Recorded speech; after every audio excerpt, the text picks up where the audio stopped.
श्री गणेशाय नमः। श्री दुर्गा नवरात्रा व्रत कथा।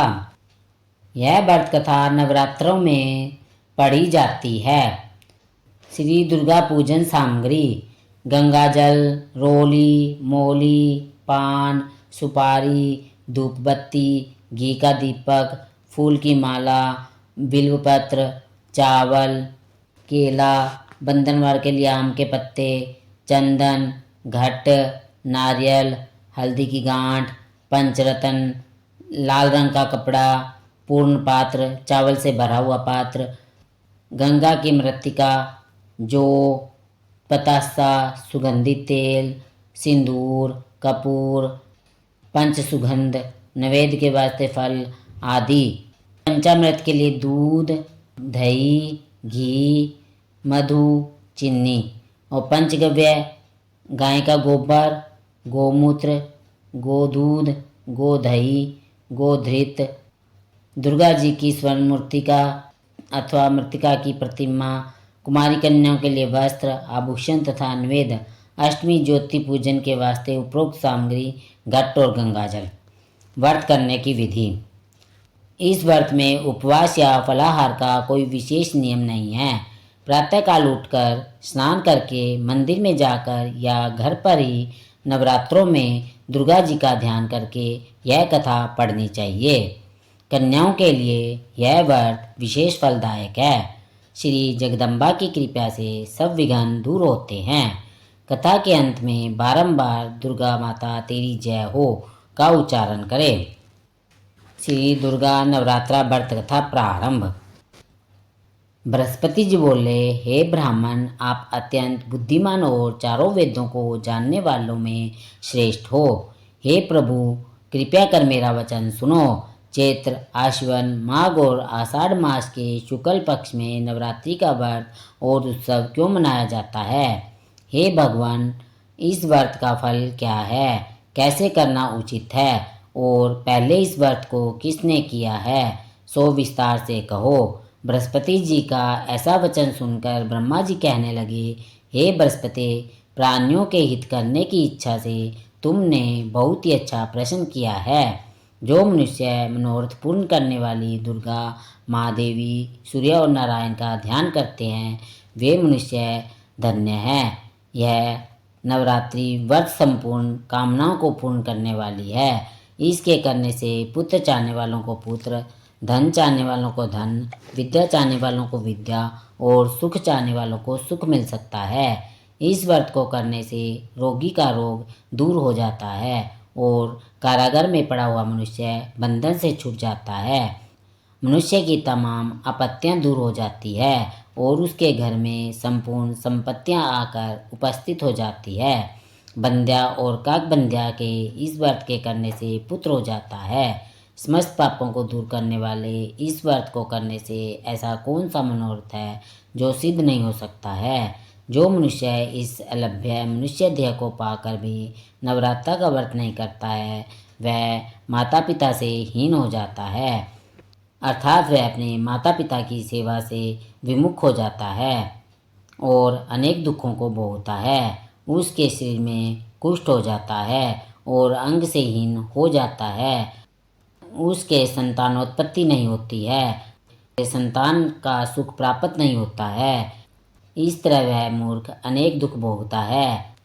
इस व्रत को न करने वाला मूर्ख मनुष्य धन और धान्य से रहित हो भूख और प्यास के मारे पृथ्वी पर घूमता है और गूंगा हो जाता है।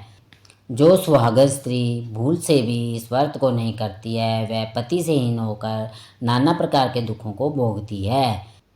यदि व्रत करने वाला मनुष्य सारे दिन का उपवास न कर सके तो एक समय भोजन करे और उस दिन बांधवों सहित नवरात्रि की कथा श्रवण करे।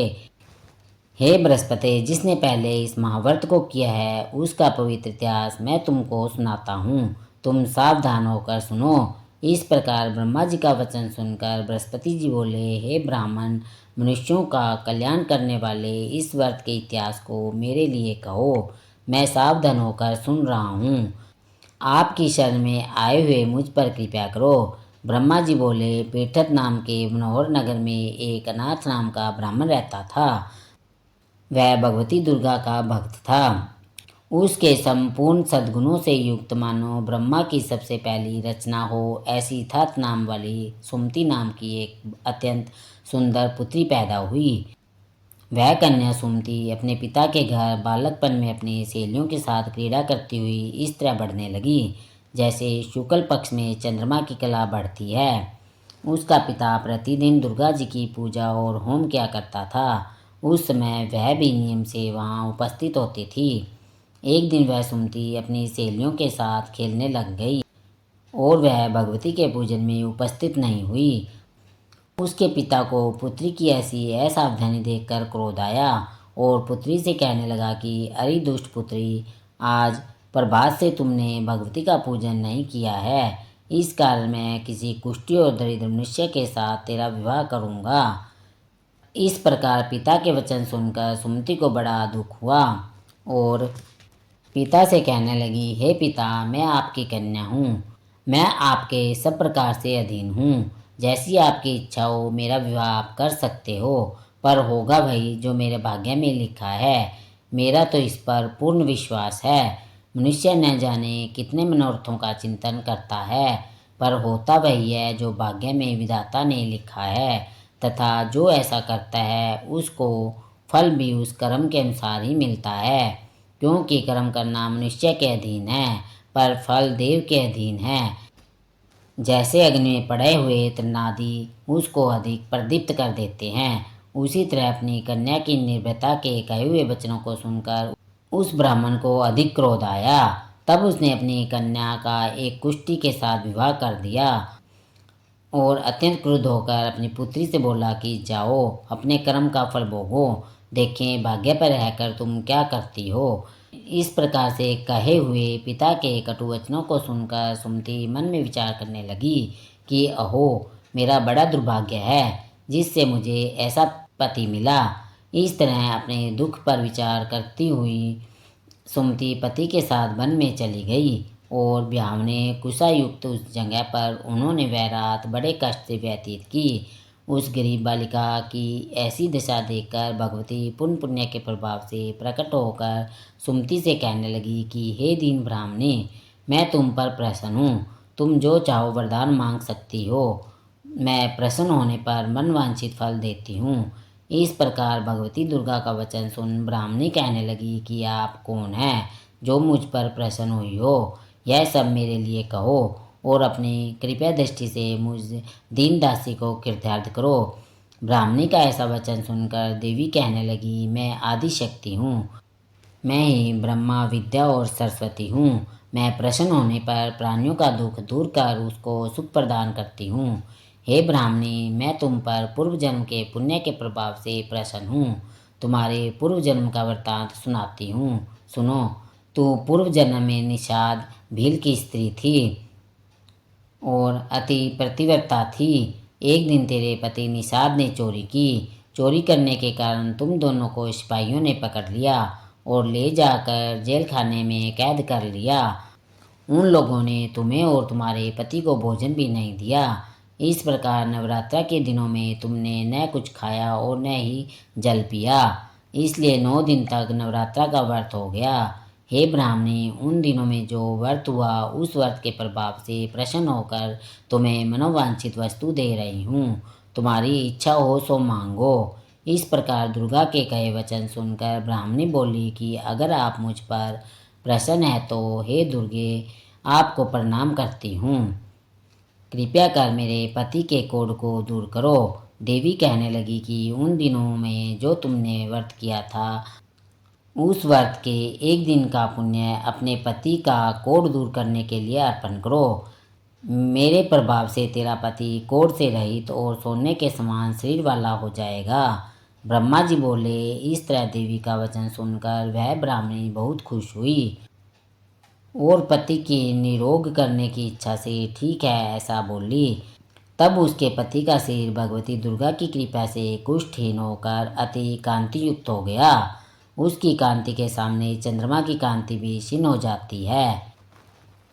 वह ब्राह्मणी पति के मनोहर देह को देख देवी को अति पराक्रमी समझकर स्तुति करने लगी कि हे दुर्गे, आप दुर्गति को दूर करने वाली, तीनों जगत का संताप हरने वाली, समस्त पापों को दूर करने वाली, रोगी मनुष्य को निरोग करने वाली, प्रसन्न होने पर मनवांछित फल देने वाली और दुष्ट मनुष्य का नाश करने वाली हो। तुम ही जगत की माता हो, तुम ही पिता हो। हे अम्बे, मुझ अपराध रहित अबला को मेरे पिता ने कुष्ठी के साथ विवाह कर मुझे घर से निकाल दिया। उसकी निकाली हुई पृथ्वी पर घूमने लगी। आपने मेरा इस आपत्ति रूपी समुद्र से उद्धार किया है। हे देवी, आपको नमस्कार करती हूँ। मुझ दीन की रक्षा करो। ब्रह्मा जी बोले, हे बृहस्पति, इस प्रकार उस सुमति ने मन से देवी की स्तुति की। उसके द्वारा की गई स्तुति सुनकर देवी को बहुत संतोष हुआ और ब्राह्मणी से कहने लगी कि हे पुत्री, उदायक नाम का एक अति बुद्धिमान, धर्मान, कीर्तिवान और जितेंद्रिय पुत्र शीघ्र ही होगा। ऐसा कहकर देवी ब्राह्मणी से फिर कहने लगी कि हे ब्राह्मणी, और जो कुछ तेरी इच्छा हो वही मनवांछित वस्तु मांग सकती हो। ऐसा भगवती दुर्गा का वचन सुनकर सुमति बोली कि हे भगवती दुर्गे, अगर आप मुझ पर प्रसन्न हो तो कृपया कर मुझे नवरात्रा विधि बतलाइए। हे दयावती, जिस विधि से नवरात्रा करने से आप प्रसन्न होती है, उस विधि और उसके फल का मेरे लिए विस्तार से वर्णन करें। इस प्रकार ब्राह्मणी के वचन सुनकर दुर्गा कहने लगी कि हे ब्राह्मणी, मैं तेरे लिए संपूर्ण पापों को दूर करने वाली नवरात्रा विधि को बतलाती हूँ, जिसको सुनने से मनुष्य पापों से छूटकर मोक्ष को प्राप्त हो जाता है। अश्विनी मास के शुक्ल पक्ष की प्रतिपदा से लेकर 9 दिन तक विधि पूर्वक व्रत करे। यदि दिन भर व्रत न कर सके तो एक समय भोजन करे। पढ़े लिखे ब्राह्मणों से पूछकर घर स्थापना करे और वाटिका बनाकर उसको प्रतिदिन जल से सींचे। महाकाली, महालक्ष्मी और महासरस्वती इनकी मूर्तियां बनाकर उसकी नित्य विधि सहित पूजा करे। पुष्पों से विधि पूर्वक अर्घ्य देवे। बिजोरा के फूल से अर्घ्य देने से रूप की प्राप्ति होती है। जया फल से कीर्ति, दाग से कार्य की सिद्धि होती है। आंवले से सुख और केले से भूषण की प्राप्ति होती है। इस प्रकार फलों से अर्घ्य देकर यथाविधि हवन करे। खांड, घी, गेहूँ, शहद, जौ, तिल, बिल्व, नारियल, दाख और कदम्ब इससे हवन करे। गेहूँ से होम करने से लक्ष्मी की प्राप्ति होती है। खीर व चंपा के पुष्पों से धन और पत्तों से तेज और सुख की प्राप्ति होती है। आंवले से कीर्ति और केले से पुत्र होता है। कमल से राज सम्मान और दाखों से सुख संपत्ति की प्राप्ति होती है। खांड, घी, नारियल, शहद, जौ, तिल इससे तथा फलों से होम करने से मनवांछित फल की प्राप्ति होती है। व्रत करने वाला मनुष्य इस विधान से होम कर आचार्य को अत्यंत नम्रता के साथ प्रणाम करे और यज्ञ की सिद्धि के लिए उसे दक्षिणा दे। इस महाव्रत को पहले बताई हुई विधि के अनुसार जो कोई करता है उसके सब मनोरथ सिद्ध हो जाते हैं। इसमें तनिक भी संशय नहीं है। इन 9 दिनों में जो कुछ दान दिया जाता है उसका करोड़ों गुना फल मिलता है। इस नवरात्रा के व्रत करने से ही अश्वमेध यज्ञ का फल मिलता है। हे पुत्री, इस संपूर्ण कामना को पूर्ण करने वाले उत्तम व्रत को तीर्थ, मंदिर अथवा घर में ही विधि के अनुसार करे। ब्रह्मा जी बोले, हे बृहस्पति, इस प्रकार ब्राह्मणी को व्रत की विधि और फल बताकर देवी अंतर ध्यान हो गई। जो पुरुष या स्त्री इस व्रत को भक्तिपूर्वक करता है वह इस लोक में सुख भोग कर अंत में दुर्लभ मोक्ष को प्राप्त करता है। हे बृहस्पति, यह दुर्लभ व्रत का मातम मैंने तुम्हारे लिए बतलाया है। ऐसे ब्रह्मा जी के वचन सुनकर बृहस्पति जी आनंद के कारण रोमांचित हो गए। बृहस्पति जी कहने लगे, हे ब्राह्मण, आपने मुझ पर अति कृपा की जो अमृत के समान इस नवरात्रा व्रत का मातम सुनाया। हे देव, आपके बिना और कौन इस मातम को सुना सकता है। ऐसे बृहस्पति जी के वचन सुनकर ब्रह्मा जी बोले कि हे बृहस्पति, तुमने सब प्राणियों का हित करके इस अलौकिक व्रत को पूछा है, इसलिए तुम धन्य हो। यह भगवती शक्ति संपूर्ण लोकों का पालन करने वाली है। इस महादेवी के प्रभाव को कौन जान सकता है। दुर्गा माता तेरी जय हो, दुर्गा माता तेरी जय हो, दुर्गा माता तेरी जय हो। नवरात्रि व्रत कथा समाप्तम।